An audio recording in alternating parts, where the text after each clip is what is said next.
And joining me now is CTV News political commentator Scott Reid. Scott, thanks so much for your time. We heard right there from Alberta Premier Danielle Smith talking pipelines.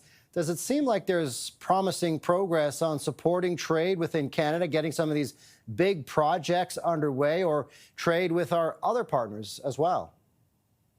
Well, certainly those are all aspects of what you might want to think of as a plan B. I mean, if we can't strike a good deal with the United States, or frankly, even if we can, what this entire disruption, I think, has forced our political leaders to come to grips with is we're going to have to diversify our trade and our trade markets. We're going to have to build some big projects, whether railway, energy infrastructure, others that give us some advantages and allow us to be more economically independent and sturdy. And we're going to have to try to get rid of some of the barriers that exist in between provinces. So it's not surprising that we heard that all week from the premiers, but the devil's in the details. And the question is, when will we see real results? And that's probably not going to be until the fall. And we heard the premiers really echo what the Prime Minister said yesterday about the emphasis of getting a good deal, not a fast deal with the United States. But does it appear the federal government, the provinces, already potentially face what may come from an erratic U.S. president if that August 1st deadline, if the goalposts are moved once again? There's kind of two question marks about August 1st now. One is, will we not see a deal by then, but we'll continue to work toward a deal? The second question mark is it possible that we just may not be able to get a deal, period?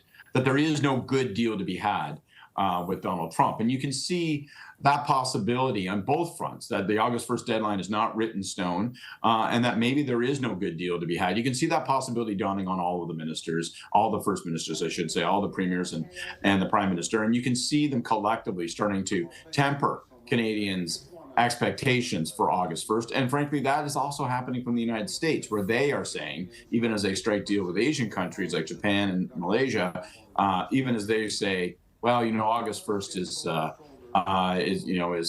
a marker, but it's not necessarily the end of the line.